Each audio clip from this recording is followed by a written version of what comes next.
నువ్వు దివ్యని ప్రేమించినట్టు నటించావురా, కానీ మావాడు దివ్యని ప్రాణం కంటే ఎక్కువగా ప్రేమించాడు.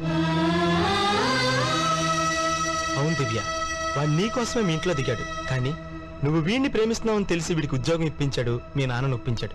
చివరికి నీ పెళ్లిలో కూల్లాగా కూల్ డ్రింక్స్ సర్వ్ చేశాడు. చూసావు దివ్య, చూసావా? ఇన్నాళ్ళు మనం సూర్య మంచివాడు, మన మంచి కోరుకునేవాడు అనుకున్నాం. కాదు, మనసులో ఏదో పెట్టుకుని ఇదంతా చేశాడనమాట. సూర్య గురించి మాట్లాడే అర్హత నీకు లేదు. గుళ్ళో మంత్రాలు పూజారే చదవాలి, మెట్ల మీద అడుక్కునేవాడు చదివితే అసహ్యంగా ఉంటుంది.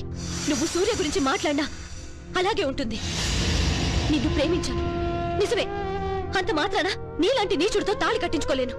Get out. రే, ప్రేమంటే బెటర్మెంట్ ఎంటర్టైన్మెంట్ కాదురా, కమిట్మెంట్. అది నీకు ఎలాగూ లేదు, ఇంకెందుకు ఇక్కడ? అందరూ ఉమ్మేకు ముందే వెళ్ళు.